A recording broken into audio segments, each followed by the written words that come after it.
Tumepewa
we will not be here.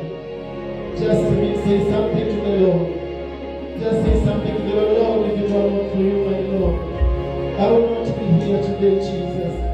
It is your grace that has sustained me, my Master. It is your grace that has brought me this far, my Father. It is your grace, Jesus Christ, that has rescued me. It is your grace, my Master. Lord, where will I be without you, my Lord? I want to just remember that one day you were stuck. That one day you were crying for help. There was nobody to help you. That one day you were stuck. You were at the crossroads. And only Jesus came in for you. That one day you never knew what step to take. But only the